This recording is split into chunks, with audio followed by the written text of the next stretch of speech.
What's up guys, today in this video I will be showing you my 1 week progression from controller to keyboard and mouse, alongside with giving you guys some tips and tricks on how to successfully switch from controller to keyboard and mouse. Now every day of my 1 week progression I only played a total of 3 to 5 hours a day, just to let y'all know. Now that that's out of the way, let's get onto the video. So I hopped into some creative to attempt some free building, as I knew if I needed to become good I would need to be able to free build properly. And that was already messing up my cones with my stairs, so that's gonna be an issue. I could tell that I was a natural at editing on keyboard and mouse, at least, as I just hit a double edit fairly quickly. With that information, I could tell that I would most likely be able to do a triple edit on day 1. Free building was going to be very difficult for me. I just need to dedicate like an entire 24 hours to free building and I should be set.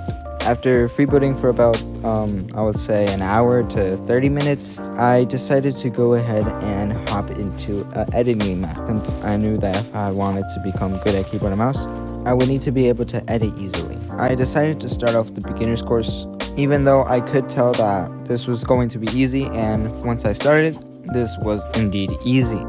This was far too easy. I believe I could have probably done hard to start off with, but you don't even know what hard looks like yet. So I ran through the beginner's course really easily, barely messing up, simply messing up a singular time on the stairs. I was actually never good at stairs, even on controller, which I should probably focus more on that. But I got a time of 3:45. I went on to, of course, the easy course now. Walls were a lot smoother, so Stairs were more conjunct, and of course they're all just like closer together, which would make it a little bit harder. This was fairly easy once again, barely messing up a few times, switching up my edits. That was pretty simple, pretty easy to do. Although I couldn't say the same thing about the next course. 405 is what I got. I decided to go on the normal course, which truly showed how good I actually am at editing on keyboard and mouse. I was messing up quite a bit, actually, messing up on stair edits, resets, editing over cones, and repeat editing. Simply, it wasn't good at all on the normal course. I knew I could do way better, especially on the coning editing. I was falling down multiple times, breaking it with my pickaxe, but overall, I would say I did pretty decent. I of course messed up a few times, but I knew this would just come with practice. After these editing maps, I decided to hop into some box fights, because as you know, I am a god at them. Meaning I should be a god at them on keyboard and mouse also. So here's the montage. I came out with a time of 3:10.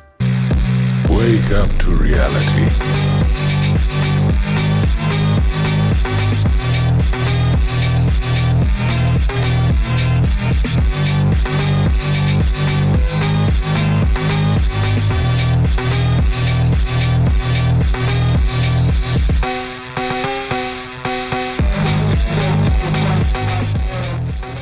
Hopefully you enjoyed that little montage that I made of me playing in box fights, because as you know, I am the god of box fights on controller, and now it looks like I am also it on keyboard and mouse. I'm just that guy, you know. Make sure to comment down below if you like that montage or not.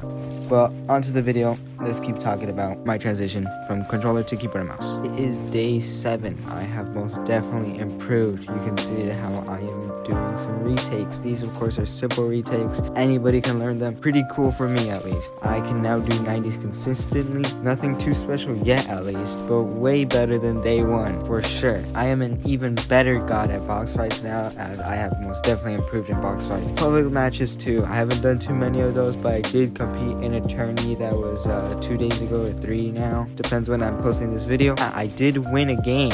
I didn't record it though. Overall, I would say this transition has been pretty successful. I'm most definitely better at editing on keyboard and mouse, but the rest, I'm not too sure yet. Maybe free building, but building has never been my strong suit on controller. So overall, I would say that this transition has been great.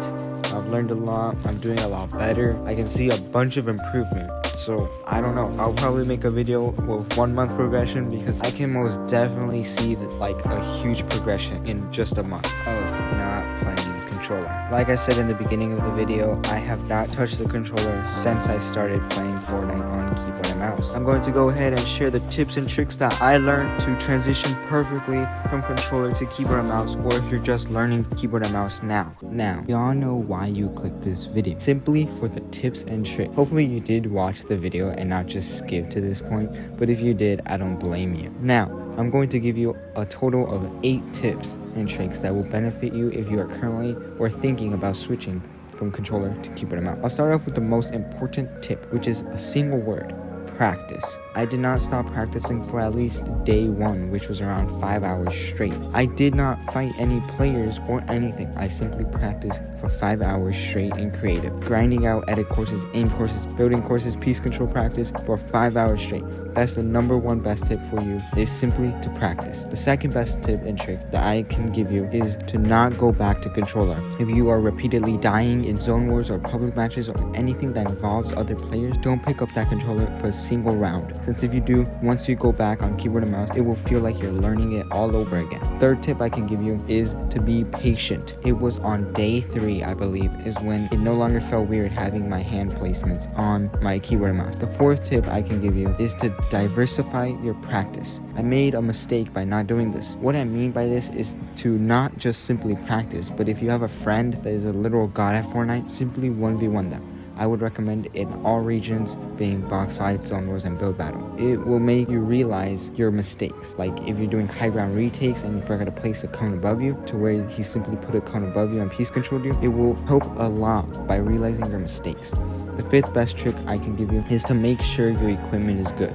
I'm not saying to go buy the best keyboard and mouse on the market, but to at least get an actual good keyboard and mouse. Don't be stingy about the price. If you're actually taking this seriously, for my equipment, I have it in the description with its links for purchase. This also means for the PC itself. For tip number 6, don't prioritize comfort over skill. What I mean by this is your keybinds. Keybinds are very important. If you like how a pro Fortnite player plays, adopt his keybind. Even if they're uncomfortable, you will adjust over time. For tip number 7 is to actually try. Almost every Fortnite player, if they lose a match, their excuse is I wasn't even trying. If you truly want to get good at keyboard and mouse, you need to actually try, as if you don't try, then you'll be stuck in the said wavelength that you're in. For tip number 8, the final tip, understand the game. If you're actually not switching from controller to keyboard and mouse, and you're actually starting to play Fortnite for the first time, you need to understand how the game works. It's logic, it's pay to win skins and pickaxes, and you simply need to understand the game. Those are all the tips and tricks I have for you. Hopefully you did enjoy this video, and if you did, make sure to leave a like down below.